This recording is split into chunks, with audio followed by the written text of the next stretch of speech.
Bismillahirrahmanirrahim. Assalamualaikum warahmatullahi wabarakatuh. Oke, apa kabar soleh-solehat pada pagi hari ini? Harapannya Ustazah kalian tetap sehat dan tetap semangat. Nah, hari ini Ustazah akan mengajarkan matematika dan materi kita hari ini adalah tentang membandingkan waktu.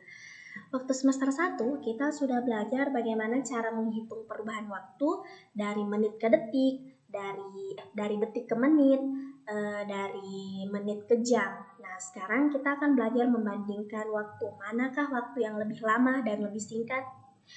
Oke, kita langsung saja. Nah, bagaimana cara membandingkan waktu jika ada dua kegiatan berbeda dengan durasi waktu berbeda? Bagaimana cara mengetahui kegiatan manakah yang berlangsung lebih lama atau lebih cepat? Nah, bagaimana caranya? Oke, yang pertama kita akan membandingkan menit dan detik.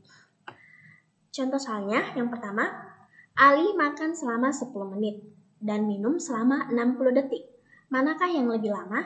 Apakah makannya Ali yang 10 menit atau minumnya Ali yang 60 detik? Nah, bagaimana cara menyelesaikannya? Coba dilihat di sini tulisan yang berwarna merah. Jadi 10 menit sama dengan berapa detik? Mari kita ingat lagi, 1 menit itu sama dengan 60 detik. Ya, betul sekali. Jadi 1 menit itu sama dengan 60 detik. Nah, untuk menyelesaikan 10 menit sama dengan berapa detik, kita harus mengalihkan 10 menit tersebut dengan 60 detik. Seperti ini.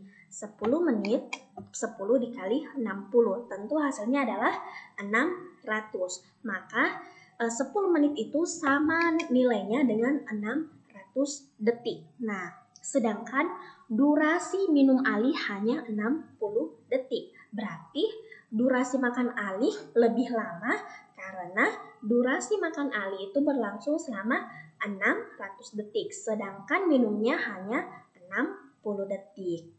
Nah, ini contoh soal pertama. Jika menit dengan detik, sekarang kita masuk ke yang contoh kedua. Menit dengan jam. Rafa tidur selama 8 jam dan mandi selama 30 menit. Manakah yang lebih lama? Nah, kita ingat dulu 8 jam itu berapa menit. Jadi, kita harus selalu mengubah satuannya. 8 jam sama dengan berapa menit? Ingat dulu, 1 jam itu sama dengan berapa menit? Ya, betul sekali. Jadi, 1 jam itu sama dengan 60 menit. Nah, berarti caranya adalah kita cukup mengalihkan 8 jam dengan 60 menit. Berarti 8 dikali 60. Maka hasilnya adalah, betul sekali, hasilnya adalah 480. Nah, berarti Rafa tidur selama 480 menit. Berarti durasi tidurnya Rafa lebih lama daripada durasi mandinya. Karena Rafa tidur selama 480 menit dan cuman mandi selama 30 menit. Oke, sekarang kita langsung masuk ke contoh yang ketiga. Nah, contoh yang ketiga ini membandingkan jam dengan hari. Tadi sudah menit dengan detik, sudah menit dengan jam, sekarang jam dengan hari. Anissa melakukan perjalanan udara selama 24 jam. Lalu melakukan perjalanan laut selama 3 hari. Manakah yang lebih lama? 24 jam itu atau 3 hari? Kalau dilihat dari angkanya tentu kita akan bilang 24 yang lebih lama. Lalu 24 dengan 3. Tapi mari lihat dulu satuannya. Ada yang jam, ada yang hari. Nah, kita ingat dulu. 3 hari itu berapa jam? Ingat, 1 hari itu sama dengan, betul sekali, sama dengan 24 jam. Berarti kalau 3 hari berapa jam? Kita cukup mengalihkan 3 dikali 24. Hasilnya adalah 72 jam. Ya, betul. Berarti durasi Anissa melakukan perjalanan udara yang hanya 24 jam itu lebih cepat atau lebih singkat dibanding perjalanan laut yang ditempuhnya selama 72 jam. Berarti yang mana lebih lama? Betul, yang lebih lama adalah perjalanan lautnya karena berlangsung selama 72 jam. Oke. Ustazah lupa mengganti di sini angka 3. Oke, sekarang kita lanjut ke yang contoh soal yang keempat. Nah, membandingkan hari dengan minggu. Nah, contoh soalnya, Aisyah belajar di sekolah selama 21 hari. Lalu, belajar online selama 4 minggu. Manakah yang lebih lama? 21 hari atau 4 minggu? Nah, sekarang 4 minggu itu berapa hari? Berapa ya? Ingat dulu, 1 minggu berapa hari?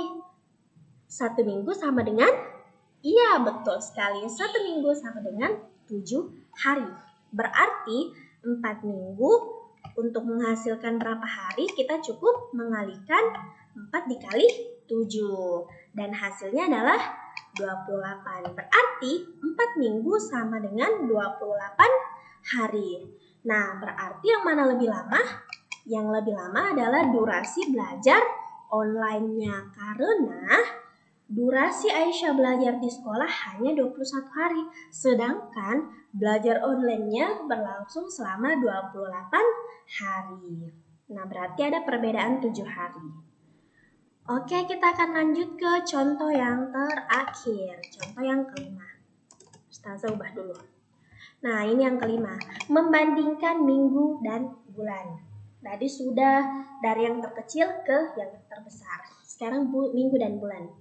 Nah, Yusuf menginap di rumah nenek selama 2 bulan. Lalu menginap di rumah paman selama 4 minggu. Manakah yang lebih lama? Apakah yang 2 bulan atau yang 4 minggu? Sekarang kita ingat dulu 2 bulan sama dengan berapa minggu? Nah, ingat dulu 1 bulan itu sama dengan 4 minggu. Berarti kalau 2 bulan kita cukup mengalihkan 2 dikali 4 sama dengan 8. Berarti Yusuf menginap di rumah nenek itu selama 8 minggu. Berarti lebih lama Yusuf menginap di rumah nenek. Kenapa? Karena Yusuf cuma menginap di rumah paman selama 4 minggu. Sedangkan Yusuf menginap di rumah nenek selama 8 minggu. Jadi durasinya lebih lama. Nah, kesimpulan dari materi ini adalah untuk membandingkan 2 waktu dengan satuan berbeda, kita cukup menyamakan satuannya lalu melihat manakah dari waktu tersebut yang memiliki durasi lebih lama atau lebih singkat ketika satuannya sama. Nah, seperti cara-cara yang tadi sudah saya tunjukkan, semuanya kita ubah dulu satuannya. Ketika satuannya jam dan yang dipertanyakan adalah minggu, kita ubah ke minggu. Oke, Ustazah akan menyampaikan sedikit nasihat soal waktu, karena hari ini kita belajar tentang waktu. Hasan al-Basri pernah mengatakan, "Wahai manusia, sesungguhnya kalian hanyalah kumpulan hari. Setiap kali 1 hari hilang, maka akan hilang pula sebagian dirimu." Maksudnya adalah umur kita berkurang setiap harinya. Maka manfaatkanlah waktu yang kita punya dengan sebaik-baik mungkin. Jangan sampai itu menjadi penyesalan di hari nanti. Nah, salah satu untuk memanfaatkan waktu kita adalah dengan cara belajar yang baik, dengan cara membaca Al-Quran, dengan cara sholat. Nah, itu adalah hal-hal positif yang kita bisa lakukan untuk mengisi waktu-waktunya kita. Nah, Rasulullah pun pernah bersabda kepada seorang laki-laki dan menasihatinya, "Jagalah 5 perkara sebelum datang 5 perkara. Mudamu sebelum masa tuamu, sehatmu sebelum sakitmu, kayamu sebelum miskinmu, waktu luangmu sebelum sibukmu, dan hidupmu sebelum matimu." Jadi ini adalah tentang waktu-waktu yang seharusnya kita pergunakan sebaik-baik mungkin. Jadi ini ada seperti dalam Quran surah Al-Asr, yaitu demi masa sesungguhnya kita adalah orang-orang yang merugi jika kita tidak kecuali orang-orang yang beriman dan berilmu. Oke, sampai sini materi kita hari ini. Lebih dan kurangnya mohon dimaafkan. Assalamualaikum warahmatullahi wabarakatuh. Bye.